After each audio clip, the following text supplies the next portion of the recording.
Hello दोस्तों, pure study class YouTube channel में आपका स्वागत है। आज के वीडियो में हम मध्य प्रदेश सामान्य ज्ञान के टॉप एमसीक्यूज की बात करेंगे और ये एमसीक्यूज आपके जो मध्य प्रदेश की आने वाली परीक्षा है उनके लिए बहुत ही इंपॉर्टेंट साबित होने वाले हैं। जैसे एमपीपीएससी 2020 आने वाली है, एमपीएसआई आएगी और भी अदर वैकेंसी हैं जो मध्य प्रदेश शासन द्वारा आएंगी, उनके लिए ये एमसीक्यू आपके लिए बहुत इंपॉर्टेंट होने वाले हैं। तो लॉकडाउन में जब हम कोचिंग वगैरह नहीं जा पा रहे हैं तो ये वीडियोज़ की सीरीज ऐसे ही चलती रहेगी और मध्य प्रदेश सामान्य ज्ञान के मोस्ट इंपॉर्टेंट क्वेश्चन मैं आपके लिए आता रहूँगा। तो अगर आप पहली बार pure history class YouTube channel को विजिट कर रहे हैं तो चैनल को सब्सक्राइब करें और बेल आइकन को प्रेस करें। तो चलिए स्टार्ट करते हैं आज का वीडियो। आज का पहला प्रश्न है, मध्य प्रदेश के किस स्थान को विशेष आर्थिक क्षेत्र बनाया गया है? इसके ऑप्शन है इंदौर, ग्वालियर, जबलपुर, भोपाल। तो दोस्तों इसका सही उत्तर है option number A, Indore. Madhya Pradesh की वित्त राजधानी कहे जाने वाले इंदौर को मध्य प्रदेश का विशेष आर्थिक क्षेत्र बनाया गया है। विशेष आर्थिक क्षेत्र की बात करें तो स्पेशल इकोनॉमिक जोन कहा जाता है और इसकी अवधारणा चीन द्वारा ली गई है। तो आपसे पूछा जाता है मध्य प्रदेश के किस स्थान को विशेष आर्थिक क्षेत्र बनाया गया है, तो मध्य प्रदेश के इंदौर को विशेष आर्थिक क्षेत्र बनाया गया। वर्तमान में इंदौर के मध्य प्रदेश में जो सबसे ज़्यादा कोरोना मरीज हैं वो वर्तमान में अभी इंदौर में ही। कोरोना एक अच्छा हॉटस्पॉट बना हुआ है अभी कोरोना का। तो इस क्वेश्चन का सही जवाब होगा option number A, Indore. Indore को मध्य प्रदेश की वित्त राजधानी भी कहा जाता है। अगला प्रश्न है, जेंडर बजट प्रस्तुत करने वाला मध्य प्रदेश भारत का कौन सा राज्य है? तो दोस्तों इसके ऑप्शन है दूसरा, पहला, तीसरा और चौथा। दोस्तों इसका सही उत्तर है ऑप्शन नंबर ए यानी दूसरा। जेंडर बजट प्रस्तुत करने वाला मध्य प्रदेश भारत का दूसरा राज्य है। तो प्रथम राज्य कौन सा है? पहला राज्य है कर्नाटक। तो याद रखिएगा, जेंडर बजट प्रस्तुत करने वाला पहला राज्य कर्नाटक है और दूसरा राज्य कौन सा है? मध्य प्रदेश। जेंडर बजट की बात करें तो जेंडर बजट की शुरुआत ऑस्ट्रेलिया से हुई थी, आपको याद रखना है। तो जेंडर बजट प्रस्तुत करने वाला मध्य प्रदेश भारत का दूसरा राज्य है और जेंडर बजट प्रस्तुत करने वाला प्रथम राज्य कर्नाटक है और जेंडर बजट की शुरुआत ऑस्ट्रेलिया से हुई। तीनों फैक्ट आपको याद रखने हैं क्योंकि आपकी परीक्षा के लिए इंपॉर्टेंट हो सकते हैं। अगला प्रश्न है, मध्य प्रदेश विधानसभा भवन का नया नाम क्या है? तो दोस्तों इसके ऑप्शन है इंदिरा गांधी भवन, वल्लभ भवन, सतपुड़ा भवन और शक्ति भवन। तो दोस्तों इसका सही उत्तर ऑप्शन नंबर है इंदिरा गांधी विधानसभा भवन। मध्य प्रदेश का जो नया विधानसभा भवन है उसका नाम इंदिरा गांधी विधानसभा भवन है। पुराने विधानसभा हॉल को मिंटो हॉल के नाम से जाना जाता था और इस विधानसभा भवन के वास्तुकार चार्ल्स कोरिया हैं। यानी जो इंदिरा गांधी विधानसभा भवन है मध्य प्रदेश के जो नया विधानसभा भवन है उसका नाम इंदिरा गांधी विधानसभा भवन है। जो पहले विधानसभा लगती थी मध्य प्रदेश की उसको मिंटो हॉल के नाम से जाना जाता। विधानसभा भवन के जो वास्तुकार कौन है? चार्ल्स कोरिया विधानसभा भवन के वास्तुकार हैं। अगला प्रश्न है, अविभाजित मध्य प्रदेश में विधानसभा सदस्यों की संख्या कितनी थी? तो आप जानते हैं अभी वर्तमान में मध्य प्रदेश में विधानसभा सदस्यों की संख्या कितनी है? 230 विधानसभा सदस्यों की संख्या कितनी? 230 विधानसभा सदस्यों की संख्या। प्रश्न में पूछा गया है अविभाजित यानी जब 1 नवंबर 2000 से पहले मध्य प्रदेश से जब छत्तीसगढ़ अलग नहीं हुआ था उस समय मध्य प्रदेश में विधानसभा सदस्यों की संख्या कितनी थी? ऑप्शन है 320, 230, 350 और 410। तो दोस्तों इसका सही उत्तर है ऑप्शन नंबर ए, 320। अविभाजित मध्य प्रदेश में विधानसभा सदस्यों की संख्या 320 थी। वर्तमान में विधानसभा सदस्यों की संख्या कितनी है? 230। याद रखना है आपको। अगला प्रश्न है, मध्य प्रदेश में कितनी बार राष्ट्रपति शासन लग चुका है? मोस्ट इंपोर्टेंट क्वेश्चन है दोस्तों, ये कईयों बार रिपीट हुआ है और हमेशा रिपीट होने की संभावना बनी रहती है। इसके ऑप्शन है 1 बार, 2 बार, 3 बार और एक भी बार नहीं। तो दोस्तों इसका सही उत्तर ऑप्शन नंबर ए, 3 बार। मध्य प्रदेश में 3 बार राष्ट्रपति शासन लग चुका है। और कब कब लग चुका है? 1977 में, 1980 में और 1992 में, या 1977, 1980 और 1992 में मध्य प्रदेश में 3 बार राष्ट्रपति शासन लग चुका है। आपको याद रखना है, मोस्ट इंपोर्टेंट क्वेश्चन है। अब तक मध्य प्रदेश में 3 बार राष्ट्रपति शासन लग चुका है। अगला प्रश्न है, मध्य प्रदेश में ग्राम न्यायालयों की शुरुआत किस स्थान से हुई? इसके ऑप्शन है झांतला से, सांची से, सोनागिरी से और मुल्ताई से। तो दोस्तों इसका सही उत्तर ऑप्शन नंबर ए, झांतला से। मध्य प्रदेश के नीमच जिले से, नीमच के झांतला से, झांतला नीमच में पड़ता है, मध्य प्रदेश के नीमच जिले के झांतला से ग्राम न्यायालयों की शुरुआत हुई थी। और शुरुआत कब हुई थी? 26 जनवरी को 2001 को इनकी शुरुआत हुई थी। और शुरुआत किस लिए की गई थी? शीघ्र एवं त्वरित न्याय के लिए। तो दोस्तों याद रखना है, मध्य प्रदेश में ग्राम न्यायालय की शुरुआत 26 जनवरी 2001 को शीघ्र एवं त्वरित न्यायालय के लिए नीमच के झांतला से हुई थी। दोस्तों इसके अलावा सांची में जानते हैं, सांची में जो सम्राट अशोक द्वारा बनाया गया बौद्ध स्तूप है, बौद्ध स्तूप के लिए सांची प्रसिद्ध है। तो आपको याद रखना है जो सांची है बौद्ध स्तूप के लिए प्रसिद्ध है। और बौद्ध स्तूप किसने बनाए थे? सम्राट अशोक ने बनाए थे। इसके अलावा सोनागिरी की बात करें तो सोनागिरी एक जैन तीर्थ स्थल है। तो याद रखना है आपको, सोनागिरी एक जैन तीर्थ स्थल है। जैन तीर्थ स्थल है सोनागिरी, आपको याद रखना है। और जो मुल्ताई की बात करें, मुल्ताई बैतूल में स्थित है। अगला प्रश्न देखते हैं। अगला प्रश्न है, मध्य प्रदेश की कितनी आबादी पर जनपद पंचायत बनाई जाती है? इसके ऑप्शन है 5000, 1000, 50,000 और 10,000। तो दोस्तों इसका सही उत्तर है 5000, यानी 5000 की जनसंख्या पर एक जनपद पंचायत बनाई जाती है। इसके अलावा जो ग्राम पंचायत है 1000 लोगों की जनसंख्या पर, यानी 1000 जनसंख्या पर बनाई जाती है। और जिला पंचायत 50,000 जनसंख्या पर बनाई जाती है। दोस्तों आपको दोनों याद रखना है। जो जनपद पंचायत बनाई जाती है 5000 की जनसंख्या पर बनाई जाती है। ग्राम पंचायत 1000 की जनसंख्या पर बनाई जाती है। और जो जिला पंचायत है 50,000 की जनसंख्या पर बनाई जाती है।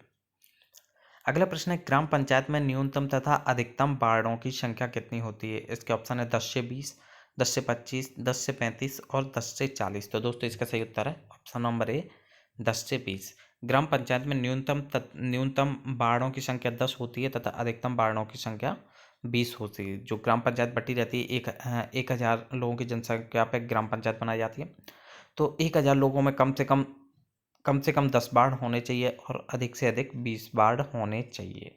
तो याद रखना है, ग्राम पंचायत में न्यूनतम तथा अधिकतम वार्डों की संख्या 10 से 20 होती है। यानी न्यूनतम वार्ड कम से कम 10 होने चाहिए और अधिकतम वार्ड 20 होने चाहिए। वहीं जनपद पंचायतों में न्यूनतम जो वार्डों की संख्या है वो 10 होनी चाहिए और अधिकतम 25 होनी चाहिए। उसी प्रकार जिला पंचायत में न्यूनतम वार्ड 10 होने चाहिए और अधिकतम 35 होनी चाहिए। तो दोस्तों याद रखना है, ग्राम पंचायत में न्यूनतम 10 से 20 होने, अधिकतम 20 होने चाहिए। जनपद पंचायत में 10 से 25 होने चाहिए और जिला पंचायत में 10 से 35 होने चाहिए। इसके अलावा जो ग्राम पंचायत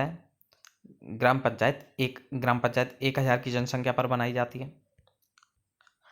जनपद पंचायत 5000 की जनसंख्या पर बनाई जाती है और जिला पंचायत 50,000 की जनसंख्या पर बनाई जाती है। तो दोस्तों आपको याद रखना है, ग्राम पंचायत में न्यूनतम तथा अधिकतम वार्डों की संख्या कितनी होती है? 10 से 20 होती है।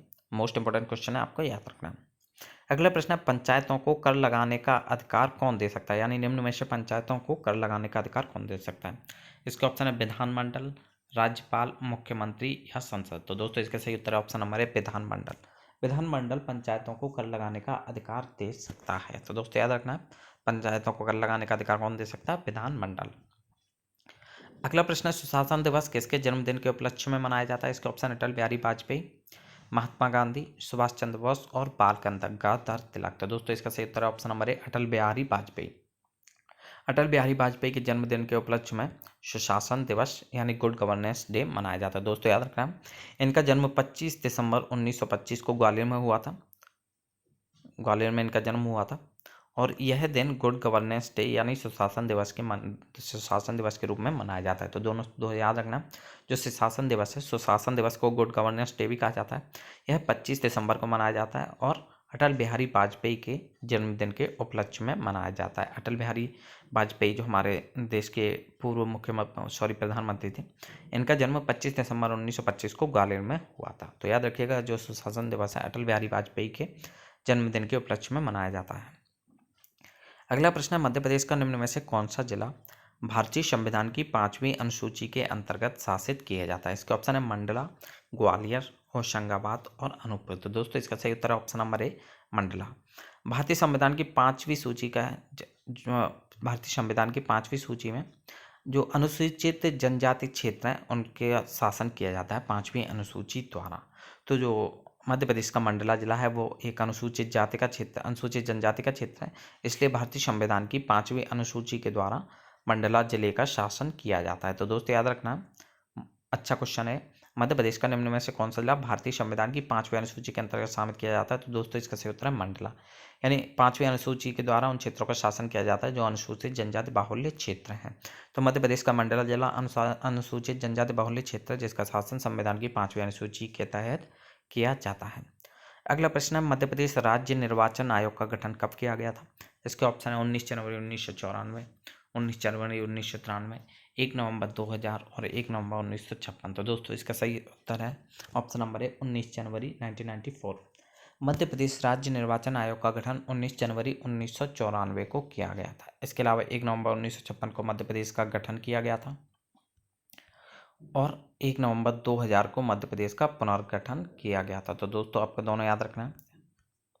इसके अलावा जो मध्य प्रदेश का निर्वाचन आयोग है, मध्य प्रदेश के जो राज्य निर्वाचन आयोग है, इसका गठन 19 जनवरी 1994 को किया गया था। अगला प्रश्न है, मध्य प्रदेश का औद्योगिक न्यायालय कहाँ स्थित है? दोस्तों इसके ऑप्शन है इंदौर, ग्वालियर, जबलपुर, भोपाल। तो दोस्तों इसका सही उत्तर option number A, Madhya Pradesh का औद्योगिक न्यायालय मध्य प्रदेश की वित्त राजधानी यानी इंदौर में। ऑप्शन नंबर ए बिल्कुल सही है। मध्य प्रदेश का जो औद्योगिक न्यायालय है इंदौर में। इसके अलावा मध्य प्रदेश के न्यायालय की बात करें, मध्य प्रदेश का न्यायालय कहाँ पर है? मध्य प्रदेश का न्यायालय है जबलपुर में। मध्य प्रदेश का न्यायालय जबलपुर में है। इसके अतिरिक्त इसकी 2 खंडपीठ भी हैं जो ग्वालियर और इंदौर में है, आपको याद रखना है। इसके अलावा मध्य प्रदेश के औद्योगिक न्यायालय की बात करें तो ये भी इंदौर में स्थित है। अगला प्रश्न है, महात्मा गांधी राज्य ग्रामीण विकास संस्थान कहाँ स्थित है? इसका ऑप्शन है जबलपुर, इंदौर, भोपाल और ग्वालियर। तो दोस्तों इसका सही उत्तर option number A Jabalpur. Mahatma Gandhi राज्य ग्रामीण विकास संस्थान मध्य प्रदेश के जबलपुर जिले में और इसकी स्थापना 1964 यानी 1964 में हुई थी। तो दोस्तों याद रखना, महात्मा गांधी राज्य ग्रामीण विकास संस्थान जबलपुर में है और इसकी स्थापना 1964 या 1964 में हुई थी। अगला प्रश्न है, संविधान के किस अनुच्छेद के तहत राज्य शासन द्वारा राज्य वित्त आयोग का गठन किया जाता है? इसके ऑप्शन है 243F, 243G, 243H और 243I। तो दोस्तों इसका सही उत्तर ऑप्शन नंबर डी 243I। भारतीय संविधान के 243I अनुच्छेद के तहत राज्य शासन द्वारा वित्त आयोग का गठन किया जाता है। याद रखना है 243I के द्वारा राज्य वित्त आयोग का गठन किया जाता है। अगला प्रश्न है, निम्न में से किस भवन में राज्य योजना आयोग का कार्यालय है? इसके ऑप्शन है विंध्याचल भवन, निर्वाचन भवन, सतपुड़ा भवन और शक्ति भवन। तो दोस्तों इसका सही उत्तर ऑप्शन नंबर है विंध्याचल भवन। मध्य प्रदेश के विंध्याचल भवन में मध्य प्रदेश का राज्य योजना आयोग का कार्यालय है। तो दोस्तों याद रखना है राज्य योजना आयोग का कार्यालय कहाँ पर है? मध्य प्रदेश के विंध्याचल भवन है जो कहाँ पर है? भोपाल में स्थित है। अगला प्रश्न है, मध्य प्रदेश का पर्यावरण न्यायालय कहाँ स्थापित किया गया है? इसके ऑप्शन है इंदौर, भोपाल, जबलपुर और ग्वालियर। तो दोस्तों इसका सही उत्तर है ऑप्शन नंबर बी यानी दूसरा ऑप्शन भोपाल। मध्य प्रदेश के भोपाल में पर्यावरण न्यायालय की स्थापना की गई। इसके अलावा औद्योगिक न्यायालय कहाँ पर है? औद्योगिक न्यायालय इंदौर में है और मध्य प्रदेश का न्यायालय की बात करें तो न्यायालय है मध्य प्रदेश का जबलपुर में। अगला प्रश्न है, मध्य प्रदेश में नगरीय प्रशासन का प्रारंभ कहाँ से हुआ था? इसके ऑप्शन है जबलपुर, इंदौर, ग्वालियर और भोपाल। तो दोस्तों इसका सही उत्तर ऑप्शन नंबर ए यानी पहला ऑप्शन बिल्कुल सही है, जबलपुर। मध्य प्रदेश के जबलपुर से नगरीय प्रशासन का प्रारंभ किया गया था। ऑप्शन नंबर ए बिल्कुल सही है, नगरीय प्रशासन का प्रारंभ मध्य प्रदेश के जबलपुर से किया गया था। अगला प्रश्न है, मध्य प्रदेश विधानसभा के चुनाव पहली बार कब हुए थे? इसके ऑप्शन है 1955, 1956, 1957 और 1958। तो दोस्तों इसका सही उत्तर ऑप्शन नंबर 3 1957। 1957 में मध्य प्रदेश के विधानसभा चुनाव पहली बार कराए गए थे, जबकि 1956 में मध्य प्रदेश का गठन हुआ था। गठन के 1 वर्ष बाद यानी 1957 में मध्य प्रदेश विधानसभा के चुनाव कराए गए थे। अगला प्रश्न, मध्य प्रदेश में किस देश से प्रेरित होकर आनंद विभाग की स्थापना की है? आपको पता है आनंद विभाग स्थापित करने वाला मध्य प्रदेश भारत का प्रथम राज्य बन गया है। तो किस देश से प्रेरित होकर मध्य प्रदेश ने आनंद विभाग की स्थापना की थी? इसके ऑप्शन है भूटान, नेपाल, अमेरिका और सिंगापुर। तो दोस्तों इसका सही उत्तर है option number A Bhutan. Bhutan राज्य से प्रेरित होकर मध्य प्रदेश ने आनंद विभाग की स्थापना की थी। तो दोस्तों ये थे आज के मोस्ट इंपोर्टेंट MCQs। अगर आपको आज का वीडियो अच्छा लगे तो कमेंट बॉक्स में लिख के बताएं और इसके अलावा अगर आप पहली बार pure history class YouTube channel को विजिट कर रहे हैं तो चैनल को सब्सक्राइब करें और बेल आइकन को प्रेस करें। Thank you.